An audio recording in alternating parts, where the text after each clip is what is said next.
প্রিয় শিক্ষার্থী, আসসালামু আলাইকুম।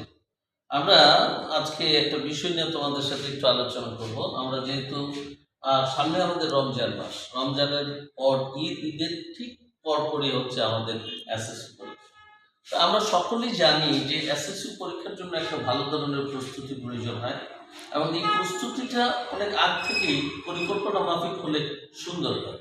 রমজান মাসে আমাদের ধার্মিক যে কাজকর্মগুলো আছে এগুলোও যেমন করতে হবে, তেমনিভাবে আমাদের পড়াশোনাটাকেও সঠিকভাবে চালিয়ে যেতে হবে। সেজন্য প্রয়োজন একটা পরিকল্পনা।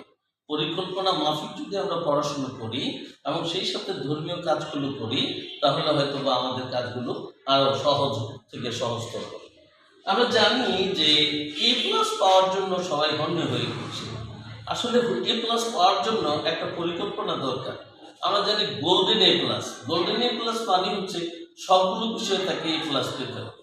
কিন্তু আসলে সবগুলো বিষয়ে এ প্লাস পেলে গোল্ডেন এ প্লাস আমরা বলে থাকি, কিন্তু সার্টিফিকেট অথবা মার্কশিট যে কোনো জায়গায় এটা কিন্তু উল্লেখ থাকে না যে এ প্লাস, এটা গোল্ডেন এ প্লাস।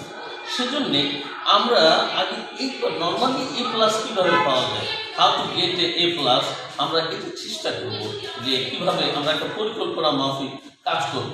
যেহেতু আমরা দীর্ঘ সময় পর্যন্ত পড়াশোনা করে আসছি, মাঝে রমজান মাস, রমজান মাসের পরে আমাদেরকে এসএসসি পরীক্ষায় বসতে হবে। এটা আমাদের জীবনের জন্য একটা মাইলফলক এবং আমাদের জীবনের জন্য একটা বিশাল কিছু। সে কারণেই আমাদেরকে একটা প্ল্যানিং করে নিতে হবে যে কিভাবে কোন কোন সাবজেক্টগুলোর উপর কীভাবে ফোকাস দেওয়া দরকার। আমাদের সবগুলো সাবজেক্টের উপরই ফোকাস দিতে হবে, তারপরেও কিছু কিছু বিষয়, কিছু কিছু সাবজেক্ট আমাদের কাছে অনেকটা সহজতর, এগুলোর উপর কিভাবে ফোকাস দিতে হবে এটা আমাদেরকে খেয়াল করতে হবে। প্রিয় শিক্ষার্থীরা, আমরা বোর্ডে দেখতে পাচ্ছি বিষয়গুলোর নাম উল্লেখ আছে। আমরা এই বিষয়গুলো থেকে আগে কোন কোন বিষয়গুলোতে ফোকাস দেব এই বিষয়টা আমরা আগে খেয়াল করতে হবে। মানে first of all you must have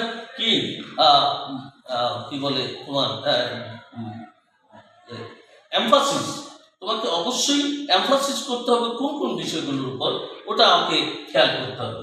এখানে দেখো, আমরা সাধারণত জানি এই যে এই বিষয়টা হায়ার ম্যাথ, অথবা চতুর্থ বিষয় হিসেবে আমরা যেটা জানি higher math, agriculture, home economic, এই তিনটার যে কোনো একটা সাবজেক্টকে আমাকে কি করতে হবে, বেছে নিতে হবে।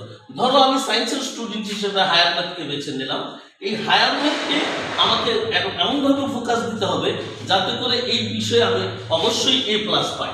যদি আমি এই বিষয়ে এ প্লাস পাই তাহলে আমার পয়েন্ট হবে 5।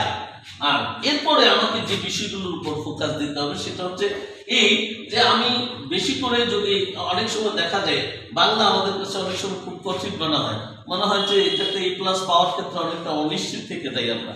আর তারপর রয়ে গেছে ইংরেজি।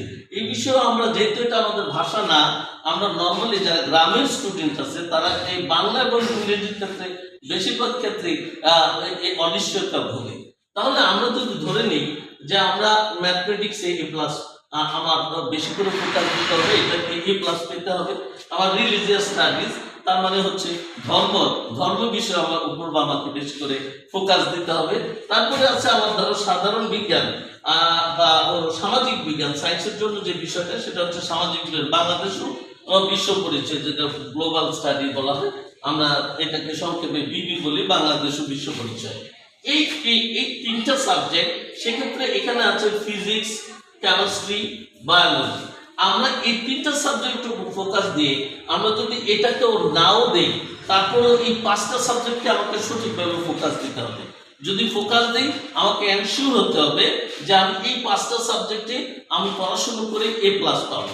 এ প্লাস পাওয়ার পরে কি হবে, এই বিষয়টা আমরা পরিকল্পনাটা কেন আমরা এইভাবে দিলাম, এর কারণ হচ্ছে এখানে যে এ প্লাস পাচ্ছি, আমরা ধরে নিলাম এই বাংলায় আমি এ পাবো, এ পাওয়া মানে হচ্ছে 4। আমি ধরে নিলাম ইংরেজিতে এ পাবো, এ পাওয়া মানে হচ্ছে 4। কিন্তু এখানে ম্যাথমেটিক্সের যদি আমি ফোকাস দিই তাহলে এটা আমাকে এ প্লাস হবে, এ প্লাস হওয়া মানে হচ্ছে 5। আমি যদি রিলিজিয়াস স্টাডিতে ফোকাস দিই, এখানে এ প্লাস মানে হচ্ছে 5। তার মানে এরপরে আমি যদি এই সায়েন্স, আমি যদি মনে করি যে সায়েন্সের যেহেতু সায়েন্সে পড়বো, সায়েন্সের সবগুলো সাবজেক্টের উপর আমাকে ফোকাস দিতে হবে, তো সেখানে এ প্লাস দিলে হবে 5, এখানে এ প্লাস দিলে হবে 5। হ্যাঁ, তারপরে হচ্ছে বায়োলজি, এই বায়োলজির উপর যদি আমরা এ প্লাস ফোকাস দিই তাহলে এখানে হবে 5। তার মানে আমার যে সাবজেক্টগুলো বাকি রয়ে গেল এখানে আছে আমি এটাকে এই যদি ধরেন এই সাধারণ বিজ্ঞান অথবা বাংলাদেশের বিশ্ব পরিচয় সায়েন্সের সময় অনেক সময় ওরা সেভাবে এটাকে ফোকাস দিতে পারে না, আবার এই সাবজেক্টে অনেক সময় এই ক্লাস পাওয়া যায় না। ভালো ভালো পড়াশোনার পরও যেহেতু অনেকগুলো সাবজেক্ট মিলিয়ে এই সাবজেক্টটা তৈরি হচ্ছে বাংলাদেশের বিশ্ব পরিচয়, সেক্ষেত্রে এটা অনেকটা অনিশ্চয়তা থেকে যায়। সেই কারণে এখানে আমরা 4 ধরলাম।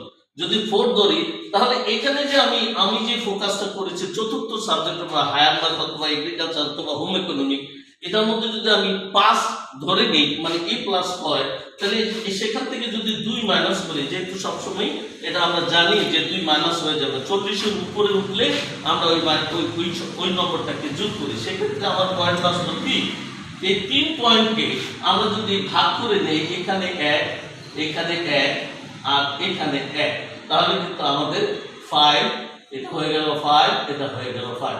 তার মানে হচ্ছে আমাদের কিন্তু A+ হয়ে গেল। আমরা এইভাবে যদি চিন্তা করে পরিকল্পনা করে আমরা সামনের দিকে এগোই, তাহলে হয়তো বা আমরা A+ পাওয়ার ক্ষেত্রে অনেকটাই সহজ হবে। আর যারা আমরা সব সাবজেক্টে A+ পেতে পারবো তাদের বেলায় তো কোনো কথাই নেই। কিন্তু যদি আমার দেখা যাচ্ছে যে আমার আয়োজনে আমার পড়াশোনার ক্ষেত্রে যদি কোনো ঘাটতি থাকে, তাহলে বিশেষ সাবজেক্টগুলোর উপর ফোকাস দিয়েও আমরা কিন্তু A+ পেতে পারি। সুপ্রিয় শিক্ষার্থী, সামনে রমজান মাস, রমজানকে আমাদেরকে অবশ্যই পালন করতে হবে, ধর্মীয় কাজগুলোকে আমাদের অবশ্যই করতে হবে।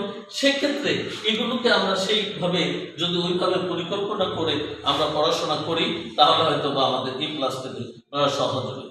সুপ্রিয় শিক্ষার্থী, আমাদের নামাজ থাকবে, রোজা থাকবে, কোরআন তেলাওয়াত থাকবে, তারাবি নামাজ থাকবে, সব কিছু থাকবে। এর ফাঁকে ফাঁকে আমরা সময় করে এইভাবে ফোকাস দিয়ে আমরা যদি চেষ্টা করি, তাহলে আমরা সামনের দিকে এগিয়ে যেতে পারবো। ধন্যবাদ সবাইকে।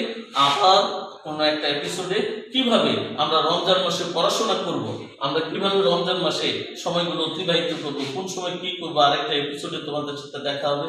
আজকে এই পর্যন্তই। আসসালামু আলাইকুম ওয়া রাহমাতুল্লাহি ওয়া বারাকাতুহু।